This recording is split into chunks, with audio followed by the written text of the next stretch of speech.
Now open the door. Michelle. It felt like I was no longer in control of my body. Hear her voice and tender in a way unlike either mother's or Amy's. Enticingly so. Standing at the top of the observation tower, I pushed open the door. And the first thing I saw was the ray of light shining through the window. And nothing else. Where the fuck is skeleton? That? What? Thank you for opening the door. It was empty. The skeleton which had been sitting there as long as I had been at this house had vanished without a trace. Okay, Morgana's real, holy fuck. We have undead walking around the house. I spun around, my gaze darting back and forth across the chamber, but there was no one there. Only her voice whispered in my ear. You made this possible. Whoa. You gave me the chance to have my revenge. Revenge? Now I can make those men suffer a hell even worse than the one they put me through. Okay? Constant everlasting despair. Their flesh may turn to dust, but as long as their souls live on, their torture will continue, will know no end. Tenderness in her voice crumbled away, leaving the only Rao laughing behind. So they weren't cursed from the beginning when she died. She was unable to curse them really and put their souls in the torment state. She could only do this because Michelle let her out. So basically this is like with the Giselle case. Like she said, she needs a host, technically. I quote host. Like she cannot I cannot let out Giselle because I need someone to like do the biddings for me. And same as here with Michelle. Since Michelle felt the despair and stuff, Morgana can curse the others. I see, okay. She let out a half muffled crackle. Who are you? Oh, you poor dear. They locked me out here without telling you whose house it was? You sad, pathetic thing. Though that's exactly the kind of person I needed. You are not the witch, are you? That I am. I'm the cursed witch, who loves this pioneerish word, curses it. My name is Morgana. Morgana? I assumed the witch was nothing but a legend, a tale. If you don't believe me, I will be happy to show you. Let's see. I could place a curse on someone you have grudge against. Drag them down into the dark abyss. You are the one who granted me freedom after all. Sympathized with me, pitied me, appreciated me. You happily embraced my filthy corpse. And for that I shall grant you your wish. Wishes can come true, Michelle. Much the same way I was able to come back to life. If you remain steadfast in your desires, they will become reality, for devotion and yearning are foundation, from which miracles spring. I cannot leave Dimension's grounds, but that is but a minor inconvenience. Tell me who you wish to curse, and I can lead them here. I can force the cross you were made to bear onto them. I believe in my power to perform miracles, because you made my miracle a reality. So tell me, my dear, who will be the first? Your second brother, who made this ridiculous painting? Georges? Shall we kill him? He deserved at least that. He brought you more than enough pain. Wow, Morgana is so manipulative. I love it. Holy crap. But if you would rather, you could curse your mother instead. Or the woman who set you on this path. Or perhaps you'd prefer your father? With him gone, you could return home. And ask if I would perform a miracle for you. I didn't think she was lying either. As ridiculous as the whole affair sounded, the skeleton had disappeared from the tower, and I was hearing a disembodied voice. But beyond that, the voice seems to have a sort of magnetism to it. Magic truly did exist in the world. Then her words have lasted with it. There was a power in her voice, something that repelled any instinct I might have to doubt the things she said. So I, on the verge of losing my grasp on reason altogether, believed every word the witch said. I wanted to curse them. To curse my brothers, mother, father, Amy. And if the witch was saying I could do precisely that, what it will be, my dear? There is no price. I don't require a sacrifice or dark ritual to perform my magic. I simply wish to show my gratitude. I want you to have that which you desire. Who do you want to curse? Is it going to be the father? Because father died, right? Sooner or later. The witch, sweet whispers, hung in the air for the brief moment before whispering away. All the muscles in my body tensed up. I felt woozy like a fluid was wobbling beneath me. That look took everything I had to not fall over. Who did I want to curse? Oh, and you're welcome. There's just more than one. All of them, even. I could curse them, and the witch would kill off my family. I would be free. No one would know I had been born female. Why don't you become the new head of the estate? Who would I curse? Who would I kill? Didier, George's mother, father, Amy, all of them? They had exiled me to this place. Maybe revenge.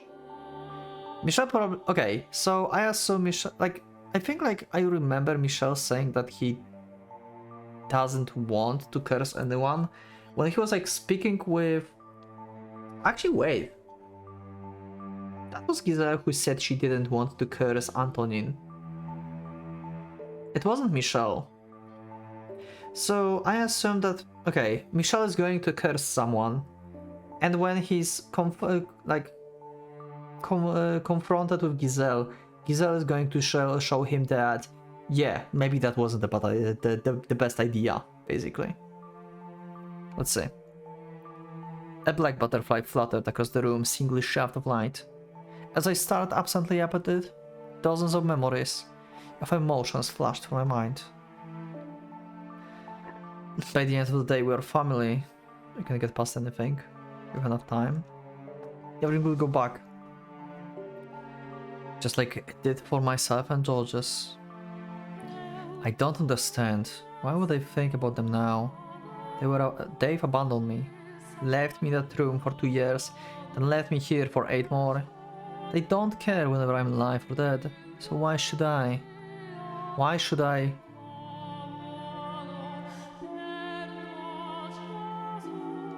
Yeah. So he cannot do it, actually. Or maybe it's going to be father. Have you made up your mind? I have. Tell me, my dear, who it will be? Who will you curse? No one. Yeah, okay, so he decided to not. So, like, I remember the dialogue with Giselle, and also before, like in the fake door, I think it was, in the fake fourth door, there was like, he didn't want to like touch anything, basically, to not kill it, because he don't want to use his curse to kill anyone, basically. So the fourth door being actually truthful to this situation. He felt like he's a he felt like the curse exists, like the Morgana curse exists, but he didn't want to use it. So that part was truth in the first fourth door. I cannot curse anyone, Morgana. Oh, you jest. I know how much you wish to see them dead. I felt all your hatred, your despair. And you mean to tell me that you can't curse them? It struck me just now that I can't do that to family. I cannot curse my own family. As the family cast you aside, labeled you cursed, made you suffer for years, and then locked away with this remote mansion. And they don't feel even the slightest bit remorseful about any of it. I understand that. I know that they don't give the same weight to their words as I do. I figured that out long ago. I know I'm alone in my prayers, that they don't want the same thing as I do, that I trusted them more than they ever deserved. So why then can you not curse them? because I don't want to hate them. I don't want to hate them. I don't want to bring them suffering. Let's curse Amy, I swear. Michelle, like, yeah, sure, like leave George's and like your family outside of it, but just curse Amy, I beg of you. Just delete her, I swear. On the contrary, I want them to be happy. I mean, I guess like cursing Amy, making her dead would like make George's like sad and unhappy, so he's not doing this to Amy as well because of George's. Like he said before when they were like separating, that he cannot tell them about Amy because of George's happiness. This is so fucked up. You have no place in that happiness though. Is it? It is a happiness that rests upon your misfortune. Why then should you not drag them down on you, so you can find respite for yourself? I would find no respite by cursing them.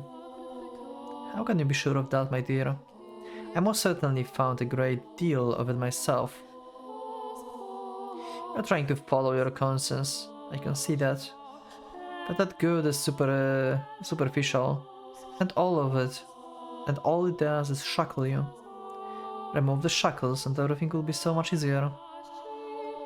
Nothing you say can convince me to kill my family. Why not someone who isn't family then? Surely you can think of at least one person who would like to see dead. Oh, I most certainly can. I could kill her 1,000 times and it even wouldn't be enough. Just because I would be happy with her death doesn't mean there aren't people who would be sad to lose her. Remove any one person from that group, the whole thing could have come crashing down, all because I couldn't restrain my own hatred. Your concern for them will devour you. Don't think I'm not aware of that. You aren't. You don't know that at all. The only reason you give them any consideration is because deep down you still have hope. But hope has a way of forsaking those who give it a home.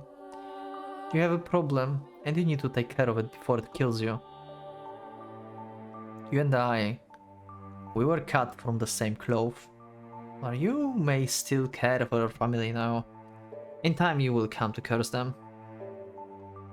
Consider that a warning, Michelle. Your hatred, your curse, is what brought me back to life. And there is no getting around that. We do have plenty of time though. No need to rush the decision. I will show you what it is you truly desire deep down. And I will show you again and again until you finally acknowledge it. The black butterfly hovered by the window disappeared, and the witch voice grew distant.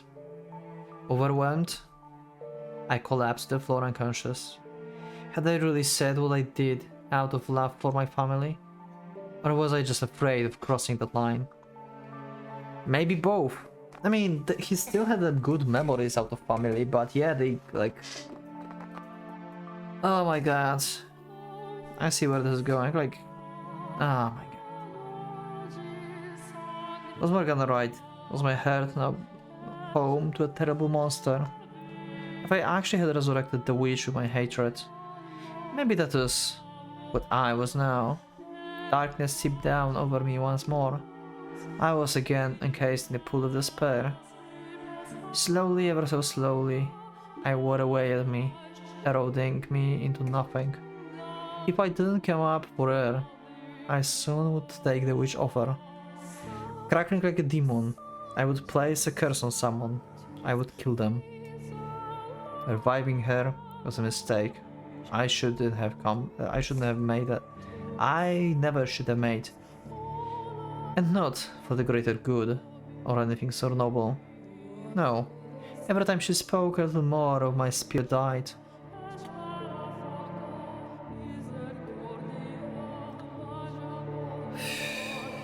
From that day on, Morgana's voice became a constant fixture in my life. Curse them, kill them, curse them. She serenaded directly into my ear. No matter where I hid or how deep I put my fingers in my ears, her voice resounded directly in my head. Hearing an inconsistent stream of curses from the disembodied voice was so unreal, so unbelievable, that I felt as though I was being dragged away from the realm of humanity. There was an odd, unsettling magnetism in her voice, allowing her malevolence to seep into me. It was downright torturous. Curse them. Revile them. You don't need to be in your right mind, honestly. Your fixation on holding your sanity is what causing you so much anguish. Admit it.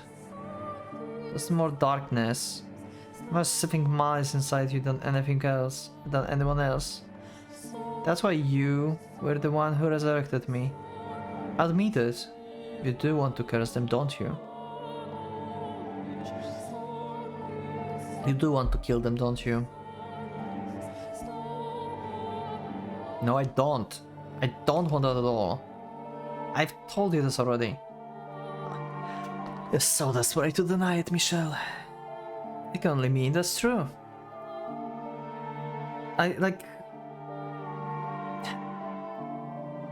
The way Morgana is acting here is a bit like Amy. She's just like torturing him mentally at this point. You'll be able to maintain your calm if you're truly free of guilt. I do not wish to kill Didier or Georges or mother or father. I have no desire whatsoever to see them dead. Your constant babbling is messing with my head.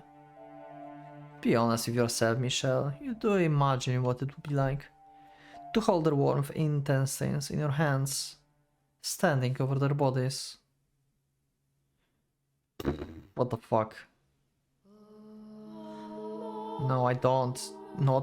That's not what I want. Don't lie, Michelle. You climbed the tower, you opened the door. You sought me. No, I wasn't in control. No, Michelle, you were. Enough! I'm done listening to you. No, don't take your anger out on inanimate objects, Michelle. Do you even know where I am? Do you even know where I am? Where are you? I'm standing behind you. In front of you. Now I'm beside you. You're just playing around with me, Morgana, mocking me for your own amusement. That's all, my dear. In fact, I consider you close friends. Why would I mock someone who means so much to me? We are not close. Welcome to understand in time that we are much the same. I'm starting to like wondering what would happen if Michel decides that he wants to curse Morgana. What kind of paradox that would create? And when you do, you will also know that I am the one person who truly understands you. Enough, enough, enough. Let it all go, Michelle. Curse it all with me, despise it, kill it, make it suffer, curse it. Please just stop. And where might you be going, Michelle? Whenever you run, I will always be by your side. You cannot be at my side where I'm outside of the mansion. She said she cannot leave it. You're trying to pray to God to exorcise me? Oh, that's quite amusing, considering I'm a child of... Wow, she didn't continue this. She still have that lingering thought in her mind that she's a child of God, basically. But also considering herself as the witch at the same time. Wow. I'm not trying to hurt you, Michelle. On the contrary. Stop talking. Please just stop. I want to set you free from your misery. I can't take it anymore. Please just be quiet. Who's there? I'm here to deliver a monthly package. I see. Michelle? Is something the matter? I open the door. There's the servant of the Bollinger estate. He seems to be quite perturbed by the sight of me. I must have looked terrible. Morgana's voice, her words sapped my spirits dry. A human, normal person. Not a witch or a spirit or a demon.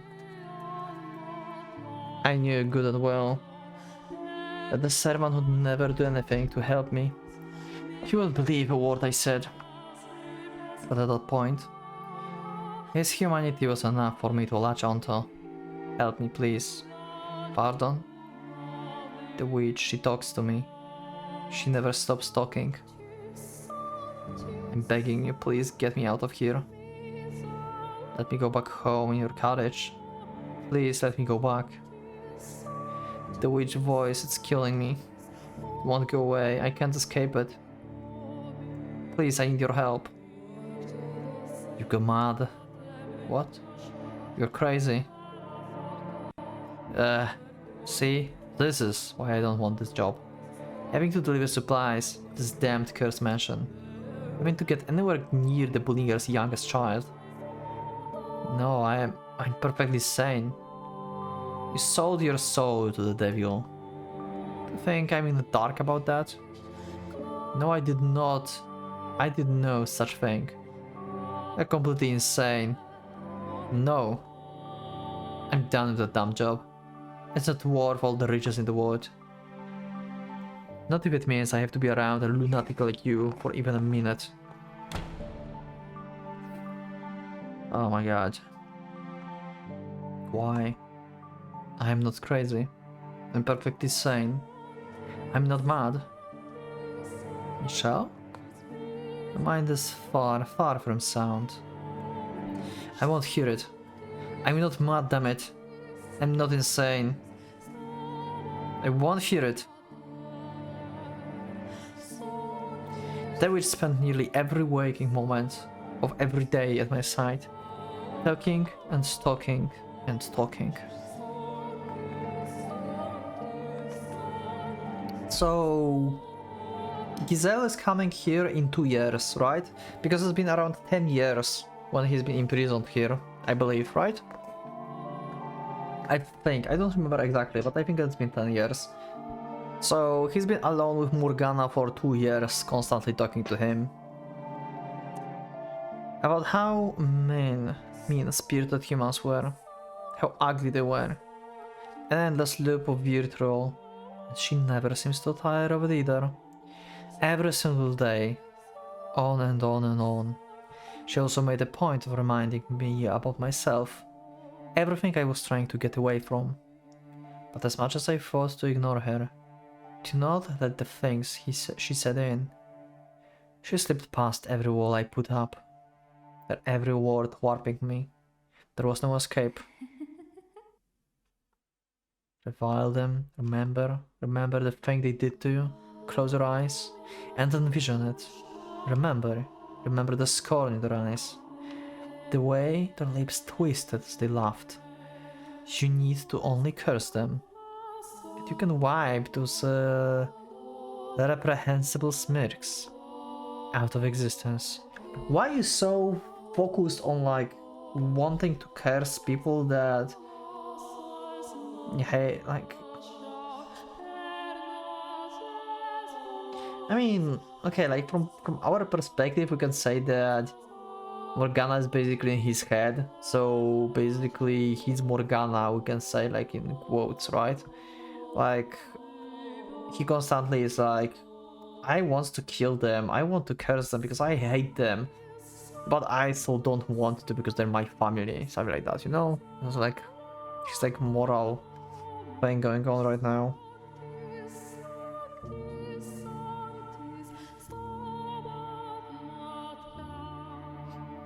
I'm serious, please stop this, Morgana. Please stop talking to me. I'm begging you. I seriously can't take it anymore. Oh no, why would you say that, my dear? It's just 2 of us in this gloomy old house. I don't see what's wrong with a little conversation. Your voice, everything you say, is eating away at me. I care for you, and everything I say is meant to help you set free. Yeah, because if like that would be only Morgana, like, I don't think she would be that persistent about killing like his family. Like if Morgana would be separate being basically, right?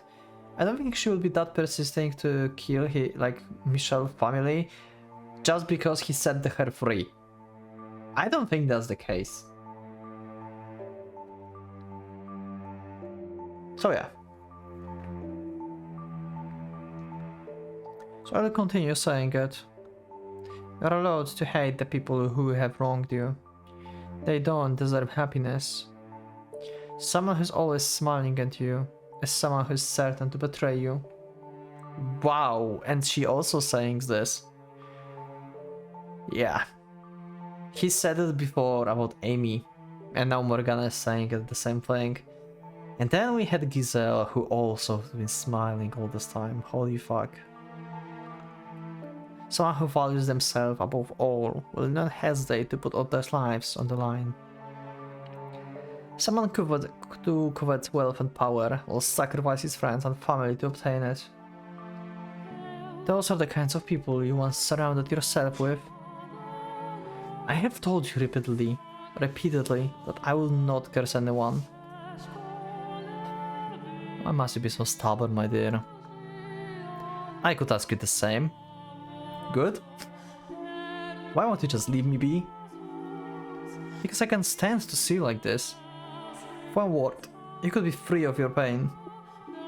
I'm not buying that I can't stand to see you like this. Morgana, he's basically in this, like, hatred state that you've been at your life, so you not can't stand this, you're basically enjoying this, I would say, because you see someone suffering the same as you did. But because instead of shocking yourself to your idea of family, you're making yourself miserable. We are the same type of person, Michelle. The type who has the right to curse others, regardless of what kind of childhood you had or how much hatred it instilled in you. Michelle, you're a cursed man named after an angel. You need to realize how twisted you are, and soon. I am not twisted. Must you still believe that you are normal? Tell me what's normal about someone who happily embraces a skeleton. Tell me what's normal about someone who hacks away at the girl's face with a knife.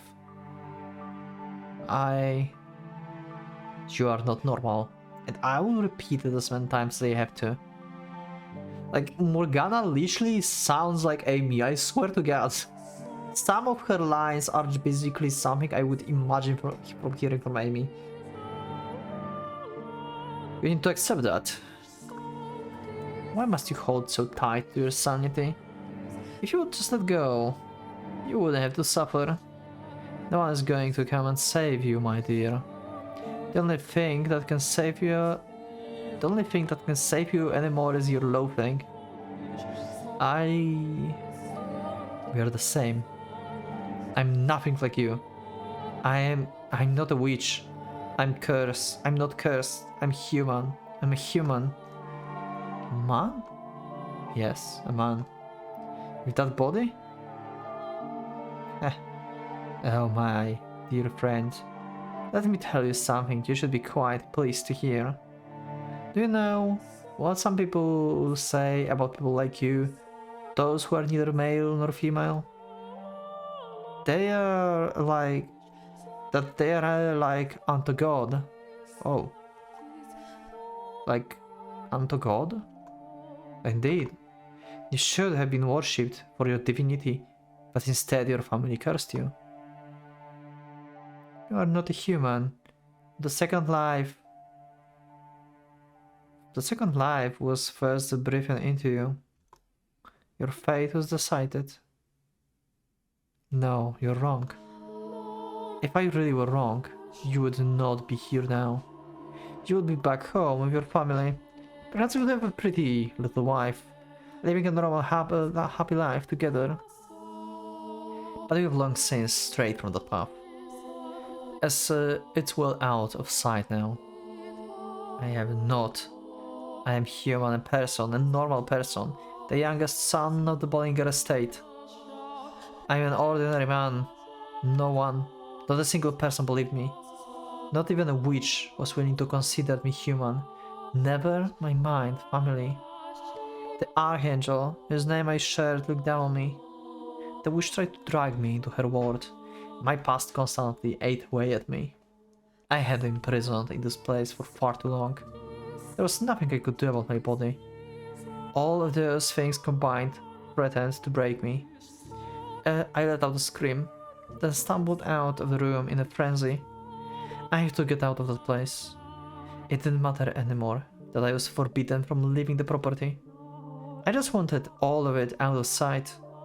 If they wouldn't let me come home, then I would run away. That was all I could do. I wanted to get myself anywhere. That might have even... Sorry, I need to drink, 1 second.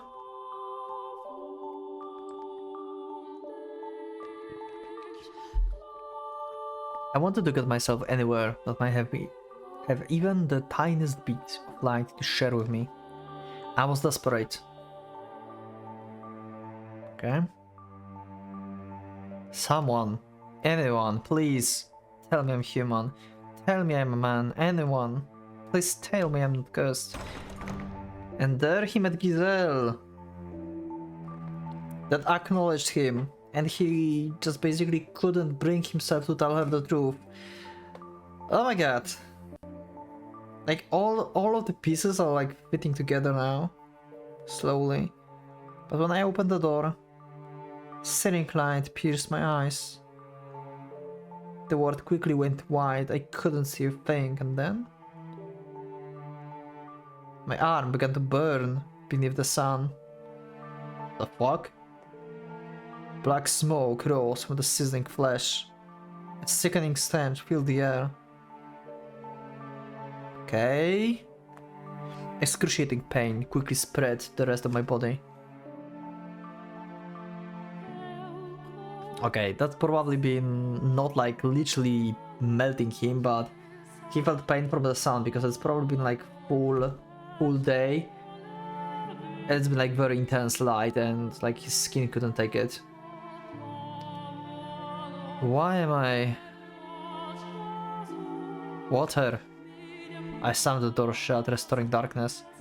Gasping and groaning, I turned back into the house in search of water, which I'm sure the Witch Morgana observed with a great deal of pity. Don't think you are in need of any water. Take another look at yourself.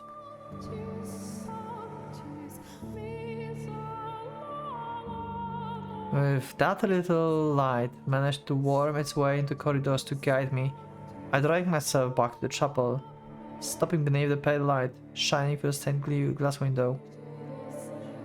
How? I wasn't burned. Yeah, that was just the sensation of her skin. In fact, my skin hadn't even turned in the slightest bit pink. There was nothing wrong with me, as far as I could see. Where had the pain come from then? And the distinctive stench of burning flesh. Is this your doing, Fata Morgana? Okay, that's been like very weird. I know what you are experiencing. It's happened to me too. Sometimes enough emotional distress and despair can cause physical pain.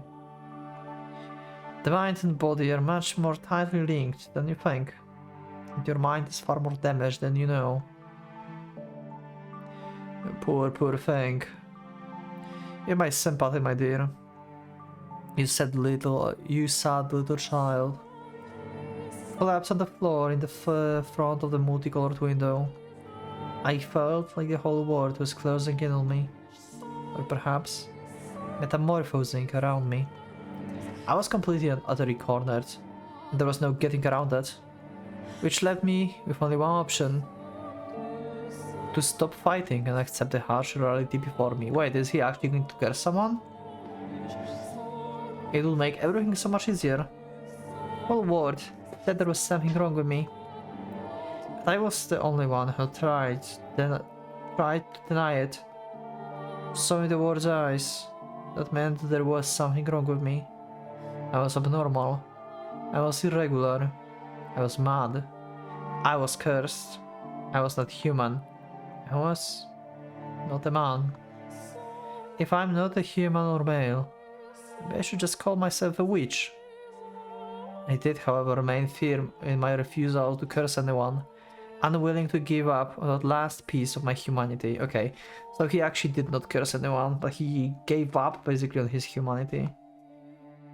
At the same time, everything else I let go of, which took a great deal of weight off me. I stopped caring. I stopped thinking. I stopped wanting someone to accept me, and I stopped wanting to run away. This is basically what happened to the Giselle as well. Just build a shell of someone who you are not to protect yourself. Sunlight no longer caused me agonizing, unseen burns, but in exchange, I became emotionally empty. I discarded my faith and my hope, building a shell of cynicism and closing myself within it. And in time, that became my normal. I began to believe it was what I wanted. Tranquility filled my days. Time trudged onwards, at an almost imperceptible pace. The witch whispers no longer caused me aggravation.